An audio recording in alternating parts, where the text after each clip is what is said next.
Pembahasan mengenai LGBT ini memang mencuat belakangan ini. Dan terakhir, ada pernyataan yang mengundang kontroversi yang disampaikan oleh Menko Polhukam Mahfud MD. Kemudian juga Pak Mahfud sempat meralat bahwa yang mengatakan ini bukan beliau atau bukan dirinya sendiri, tapi adalah DPR dan beliau hanya sekedar mengutip. Jadi yang disampaikan adalah LGBT ini adalah kodrat sehingga tidak bisa diatur atau dimasukkan ke dalam hukum pidana. Ada satu hal lagi kemudian yang membuat ini susah untuk bisa dimasukkan ke dalam aturan hukum positif kita, yaitu karena susah mengenai masalah pembuktian. Bagaimana kemudian seharusnya hal ini diatur, bagaimana pandangan dari pemuka agama dan juga pengamat hukum. Untuk itu sudah hadir para narasumber di samping saya. Yang pertama adalah kami perkenalkan Kiai Taufik Damas. Beliau ini merupakan Wakil Khatib Syariah NU Jakarta. Assalamualaikum warahmatullahi wabarakatuh. Waalaikumsalam. Bagaimana kabar? Sehat? Baik, alhamdulillah. Alhamdulillah sehat. Dan juga nanti untuk bisa melihat lebih jauh lagi dari sudut pandang ataupun juga dari segi hukumnya, yaitu Mas Heri Firmansyah. Beliau merupakan pengamat hukum pidana. Assalamualaikum warahmatullahi wabarakatuh. Selamat malam Mas Heri. Waalaikumsalam warahmatullahi wabarakatuh. Selamat malam Mbak Putri. Salam sehat. Malam. Dan juga kita sudah terhubung dengan narasumber berikutnya yang akan bergabung juga melalui daring dalam perbincangan ini, yaitu Wakil Ketua Umum MUI Bapak Anwar Abbas. Assalamualaikum warahmatullahi wabarakatuh. Selamat malam Pak Anwar Abbas. Waalaikumsalam warahmatullahi wabarakatuh. Baik. Dan Pak Anwar, ini mungkin yang pertama adalah kita bahas mengenai bagaimana sebenarnya LGBT ini sesuai dengan yang dinyatakan oleh Pak Mahfud MD. Betulkah ini termasuk kodrat manusia, Pak Anwar Abbas? Ya, yang disebut dengan kodrat itu adalah sebuah ketentuan Tuhan ya, yang menyangkut biologis manusia yang bersifat universal. Itu yang kita maksud dengan kodrat. Misalkan wanita itu kodratnya adalah menstruasi, mengandung, melahirkan, menyusui, itu adalah kodrat manusia ya, yang perempuan. Kalau kodrat laki-laki itu misalkan dia punya sperma gitu kan, perempuan itu juga punya indung telur, itu adalah kodrat ya. Tapi kalau ketentuan Tuhan itu tidak bersifat universal ya, tapi hanya mengenai atau menimpa salah seorang atau beberapa orang atau sekelompok orang, ya itu adalah takdir bagi dirinya gitu kan. Timbul persoalan ya, kalau LGBT ini masuk kategori kodratkah atau takdirkah? Ya menurut saya tidak masuk ke dalam kodrat itu ya. Karena kalau kodrat itu ya manusia itu kodratnya adalah laki-laki mencintai perempuan dan perempuan mencintai laki-laki. Laki-laki itu pasangan adalah perempuan, perempuan itu pasangan adalah laki-laki. Dan kalau seandainya ada laki-laki memilih pasangannya adalah laki-laki juga, dan kalau perempuan memilih pasangan adalah perempuan juga, itu namanya penyimpangan dari kodrat. Nah, karena dia penyimpangan, maka tugas kita adalah mengembalikan dia kepada kodratnya, gitu. Jadi jangan dia dibiarkan keluar dari kodratnya. Oleh karena itu menjadi tugas dan kewajiban kita bersamalah ya, untuk mengembalikan mereka, bukan menjustifikasi dan bukan menerima kehadiran mereka, tapi adalah kita tugasnya membantu mereka untuk kembali kepada kodratnya. Kalau seandainya dia itu mencintai laki-laki, kita alihkan ya, supaya dia kembali kepada mencintai lawan jenisnya gitu. Itulah mungkin barangkali yang bisa saya komentar secara singkat terlebih dahulu. Pak Anwar, upaya pemerintah sejauh ini, sikap wakil rakyat sejauh ini, menurut Pak Anwar, apakah cenderung menjustifikasi atau memang cenderung mengarahkan? Yang mana sebenarnya? Ya, karena menurut saya ya kenapa tidak dimasukkan ke dalam undang KUHP ya. Seperbuatan, melakukan perbuatan homoseksual dan lesbian itu sebuah tindakan yang terlarang dalam agama. Bagi saya terpikir begini, di dalam pasal 29 ayat 1 dikatakan bahwa negara berdasar atas ketuhanan yang Maha Esa.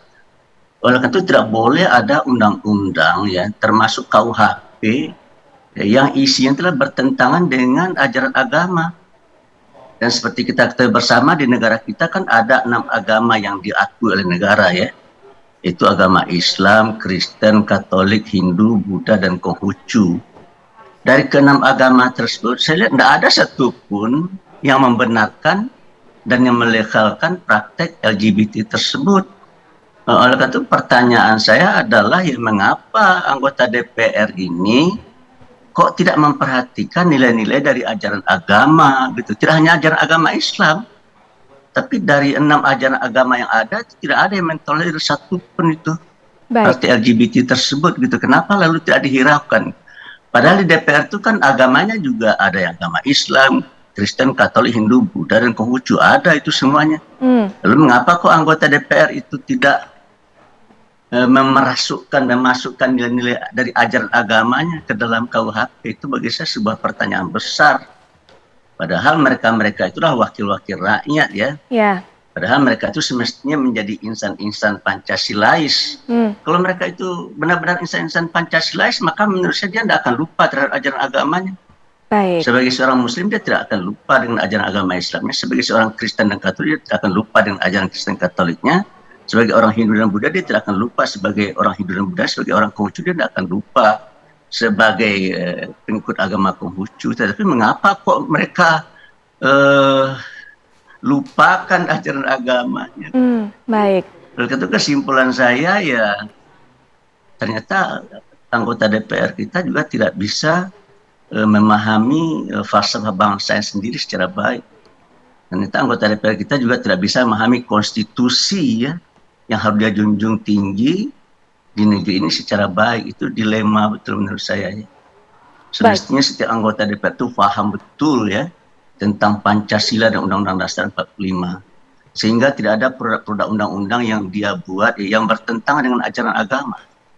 Sekarang pertanyaan saya, ada nggak agama yang diakui negara kita di Indonesia ini yang mengakui LGBT? Tidak ada satupun. Baik. Mengapa kok ada undang-undang yang kita buat sendiri oleh wakil-wakil DPR ini yang tidak menyinggung-nyinggung, dan bahkan ada terkesan oleh saya ya memberi peluang ya, kepada tumbuh dan berkembangnya LGBT di negeri ini. Baik, memberi peluang sebuah tumbuh. hal yang sangat saya sesalkan ya.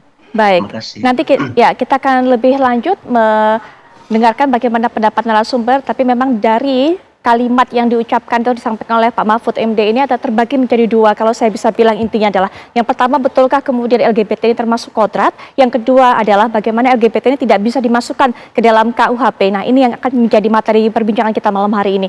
Kami sebelumnya juga akan ajak Anda untuk bisa melihat data yang kami miliki mengenai KUH pidana.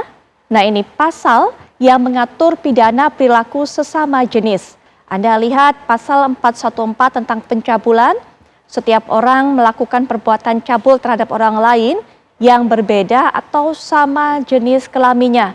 Kemudian di depan umum dipidana dengan pidana penjara paling lama 1 tahun. Anda bisa baca sendiri juga pemirsa bagaimana uraian dari pasal 414. Tapi satu hal juga mungkin yang saya bisa jelaskan yang disampaikan oleh Pak Mahfud MD tidak memasukkan mengenai LGBT ini ke KUHP atau Kitab Undang-Undang Hukum Pidana adalah karena memang sulit secara pembuktian, itu yang pertama. Kemudian yang kedua, nah ini yang disampaikan bahwa Pak Mahfud mengatakan KUHP yang baru tidak memuat larangan terhadap LGBT, tidak memuat larangan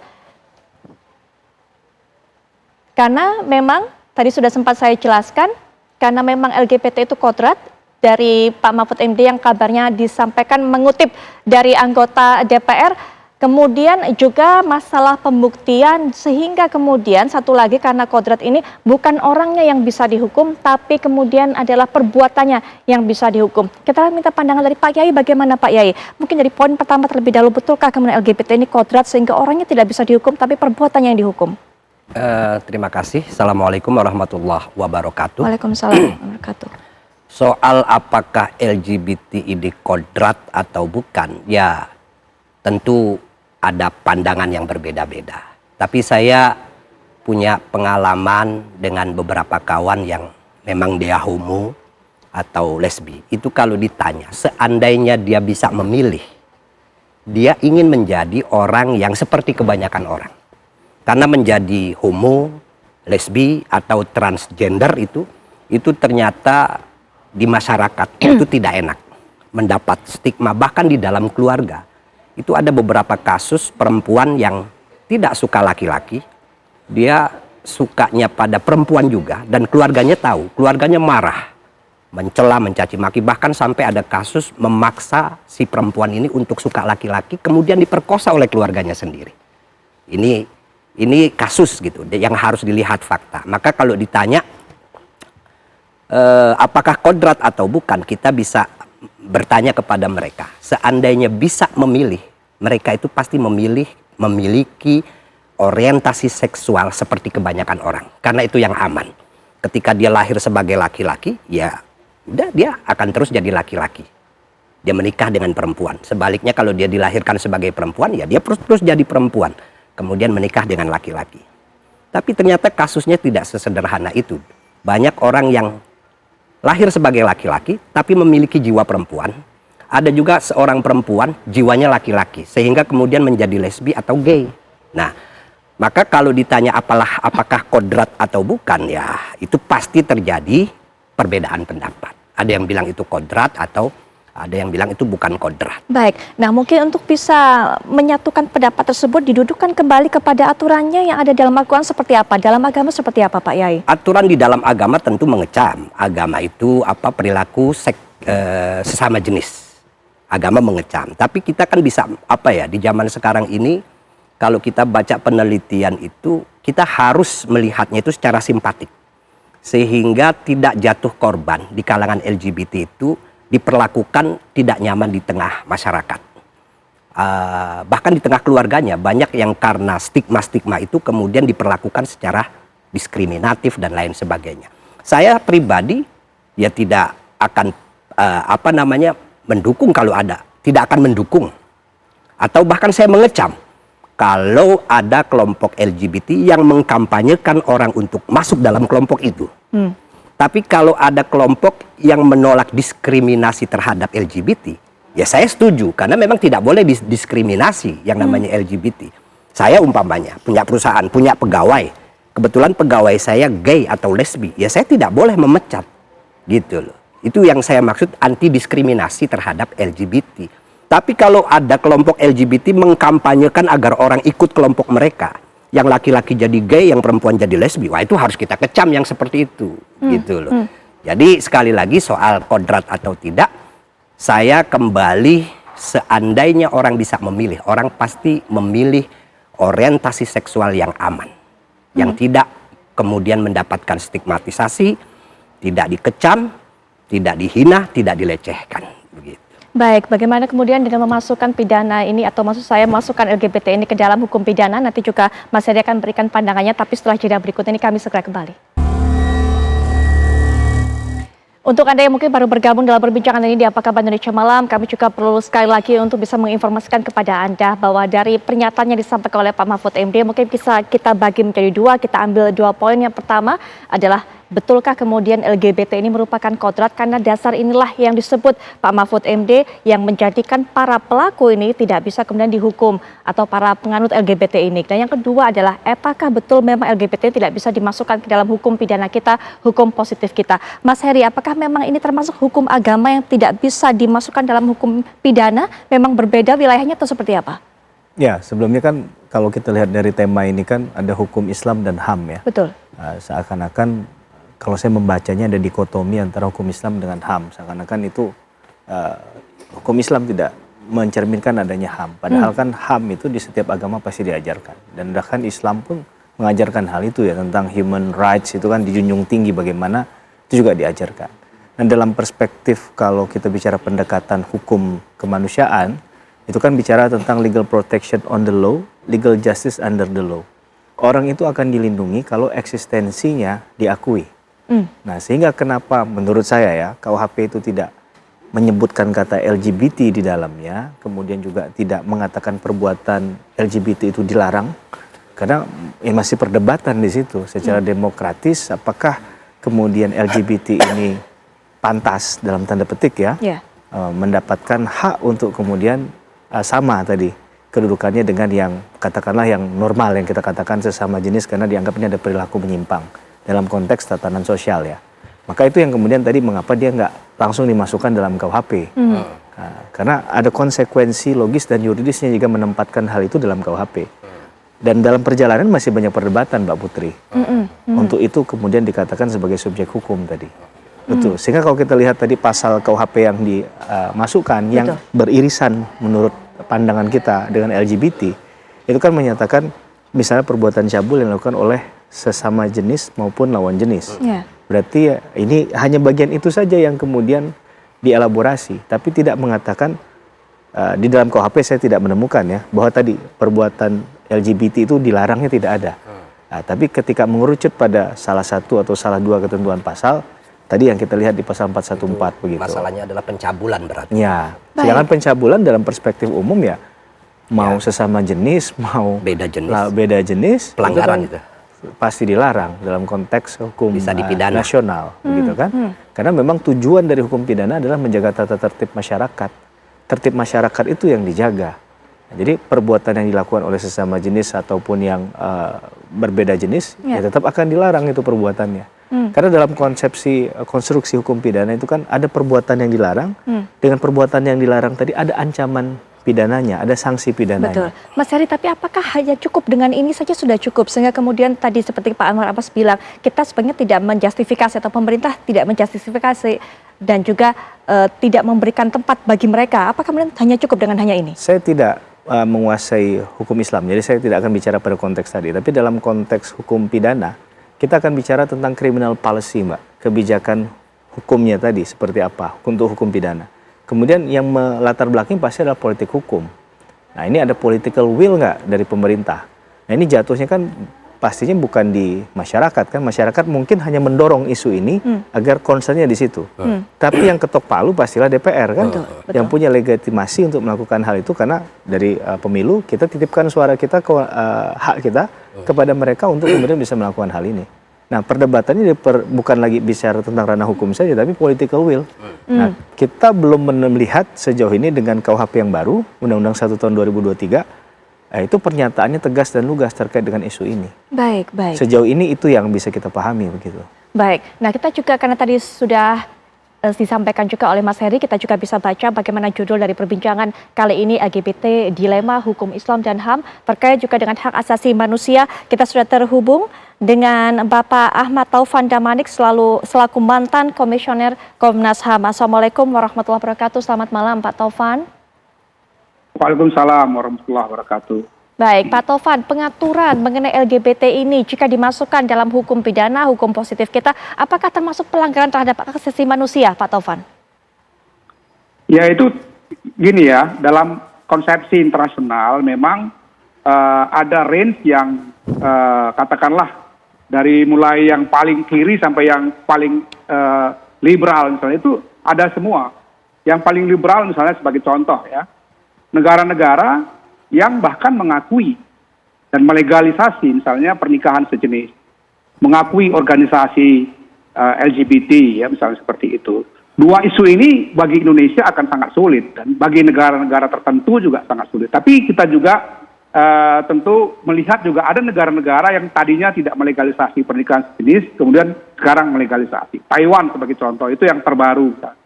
Seperti itu ya. Jadi perkembangan-perkembangan dari satu sistem hukum satu negara itu dia akan ditentukan oleh diskursus yang dikembangkan di negara itu sendiri. Saya kebetulan dalam 5 tahun dulu sebagai Ketua Komnas HAM ikut terlibat dalam mendiskusikan ya masalah isu-isu LGBT ini dalam RKUHP pada waktu itu. Memang untuk sampai pada tingkat yang paling liberal tadi itu sangat tidak mungkin. Dan saya ketika berdiskusi dengan teman-teman yang katakanlah memperjuangkan hak-hak LGBT Indonesia juga mereka sudah menyadari bahwa itu tidak mungkin terjadi di Indonesia legalisasi pernikahan sejenis misalnya. Pengakuan terhadap organisasi LGBT itu pasti tidak mungkin lah itu seperti itu ya. Nah maka kemudian ada beberapa hal yang tempoh hari katakanlah diskursus yang kurang lebih disepakati atau menjadi konsensus itu. Pertama misalnya tidak boleh ada persekusi, tidak boleh ada kekerasan dan diskriminasi seperti tadi dikatakan oleh Pak Kiai Taufik Damas tadi ya. Ya itu yang kemudian tempoh hari menjadi semacam common ground dari semua pihak yang mendiskusikan di DPR maupun di pihak pemerintah. Walau perdebatannya bertahun-tahun. bertahun-tahun. Saya tahu ada partai-partai tertentu yang waktu itu bahkan ingin memasukkan pasal-pasal mengenai kriminalisasi terhadap LGBT.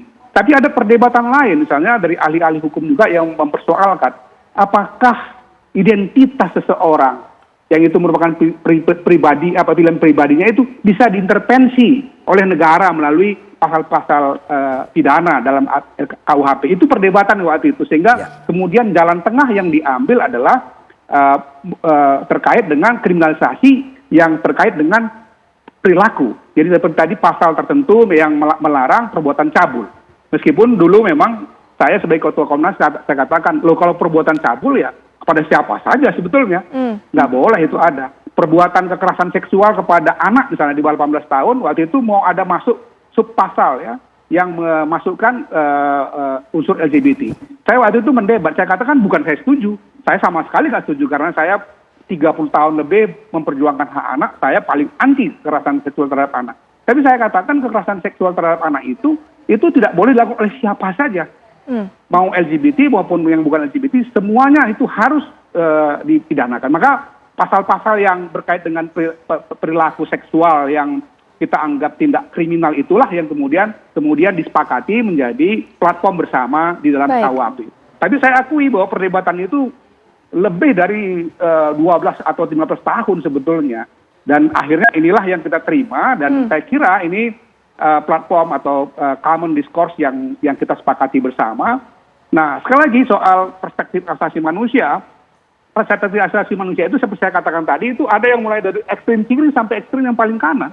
Yang paling ekstrim kanan misalnya yang katakan melegalisasi pernikahan sejenis misalnya. Tapi yang negara-negara tertentu termasuk Indonesia baru masuk pada tahap untuk tidak membiarkan ada praktek diskriminasi, persekusi, kekerasan terhadap pilihan-pilihan individual tadi itu, dan tidak membiarkan juga negara mencampuri urusan-urusan yang sifatnya personal. Atau katakanlah kalau kaitannya dengan seksual itu ada di ruang-ruang kamar privat orang, kita nggak mungkin membiarkan negara masuk. Tapi ruang publik itu diatur.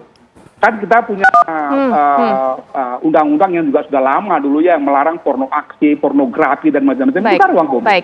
Ya, dan itu cukup kuat sebetulnya untuk melindungi baik itu anak-anak maupun orang-orang dewasa yang sangat mungkin misalnya mengalami penetrasi kekerasan atau pelecehan seksual dari orang-orang tertentu, termasuk juga orang-orang yang katakanlah LGBT itu. Gitu. Kurang lebih begitu selama ini perdebatan yang saya tahu. Baik, Pak Anwar Abbas, yang bisa dilarang adalah perilakunya, tapi tidak bisa dengan orangnya, karena itu merupakan salah satu intervensi kepada hak pribadi manusia atau hak asasi manusia. Pak Anwar, silakan. Ya, kalau bagi saya ya, Tuhan itu hanya menciptakan dua jenis kelamin, laki-laki dan perempuan. Kodratnya, laki-laki mencintai perempuan dan kodratnya perempuan mencintai laki-laki. Kalau ada laki-laki mencintai laki-laki dan perempuan mencintai perempuan, berarti dia keluar dan menyimpang dari kodratnya. Kalau ada orang yang menyimpang dan keluar dari kodratnya, maka tugas kita adalah membantu mereka untuk kembali supaya bersikap dan berbuat sesuai dengan kodratnya. Oleh itu menurut saya juga tidak setuju kita mendiskriminasi ya. Tapi kita harus membantu dan mengulurkan tangan kita untuk memberikan pendidikan kepada mereka, memberikan penjelasan kepada mereka, dan kalau perlu meminta bantuan para saintis dan ahli medis ya untuk menolong mereka. Begitu. Oleh karena itu bagi saya yang terpikir ya, ini adalah sebuah tindakan menyimpang dari kodrat. Dan itu tidak boleh kita biarkan, tetapi kita juga tidak boleh bersikap pasif gitu. Kita harus membantu mereka ya, memberikan penjelasan-penjelasan kepada mereka, kemudian memberikan tindakan-tindakan medik kepada mereka, sehingga kita harapkan mereka akan pulih kembali gitu. Kalau dia laki-laki dia akan mencintai perempuan, dan kalau dia perempuan dia akan mencintai laki-laki. Sehingga seperti yang dikatakan oleh salah seorang narasumber tadi ya mereka akan bisa kembali hidup seperti kebanyakan orang gitu.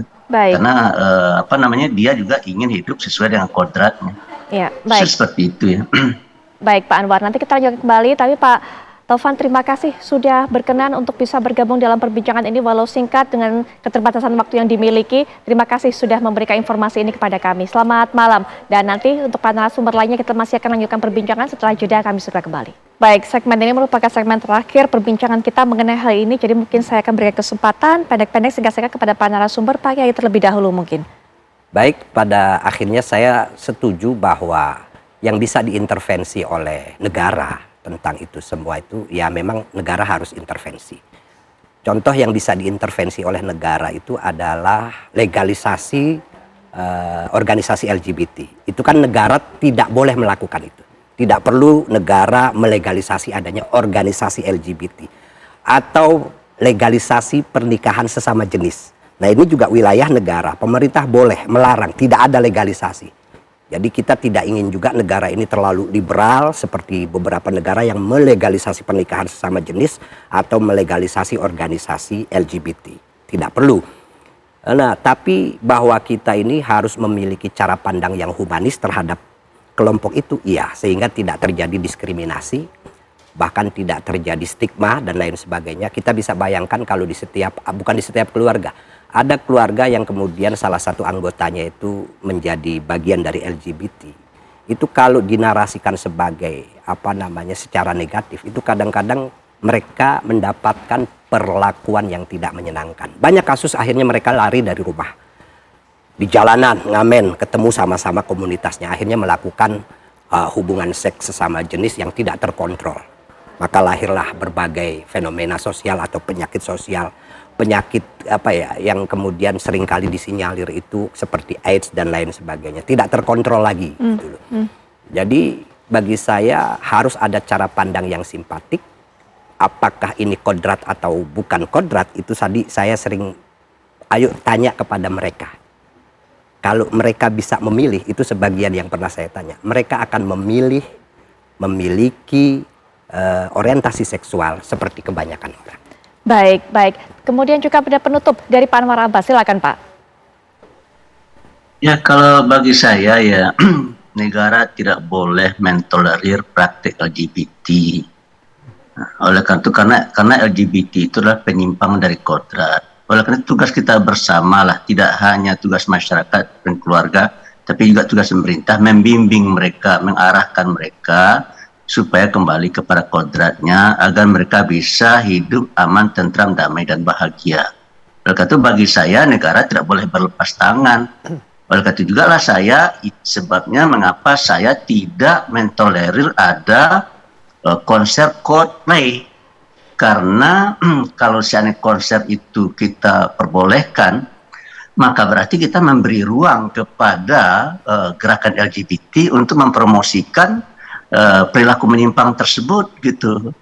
Oleh karena itu bagi saya ya terus terang saja, jika pemerintah mentolerir konser Coldplay, maka berarti pemerintah memberi ruang kepada LGBT untuk tumbuh dan berkembang di negeri yang berfalsafahkan Pancasila dan berhukum dasar dengan Undang-Undang 45, di mana pasal 329 ayat 1 3 menyatakan negara berdasar atas ketuhanan yang Maha Esa. Oleh karena itu tidak boleh ada konser-konser ya di negeri ini yang bertentangan dengan nilai-nilai dari ajaran agama, apakah itu agama Islam, Kristen, Katolik, Hindu, Buddha, dan Konghucu.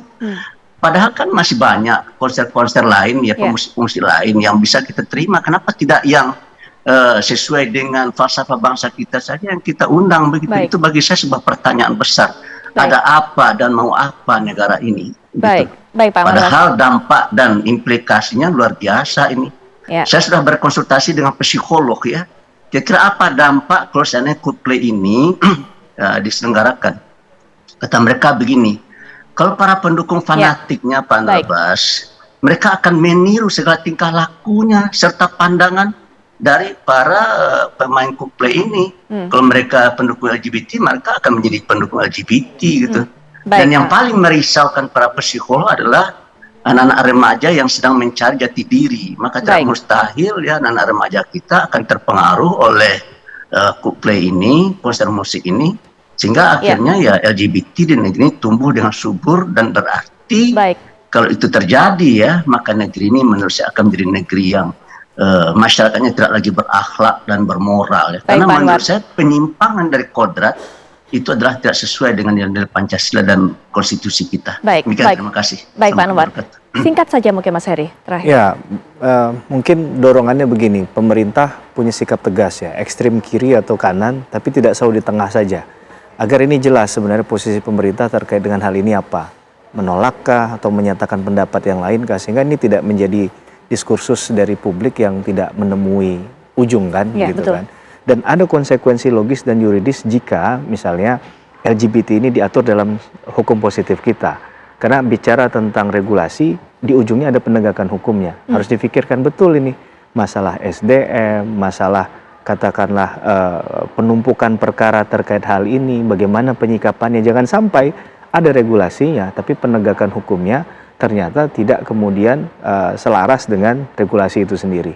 Jangan-jangan itu hanya tertulis ada, tapi kemudian pada pelaksanaannya tidak dirasakan oleh masyarakat. Ini juga satu dilematisasi dalam penegakan hukum menurut saya.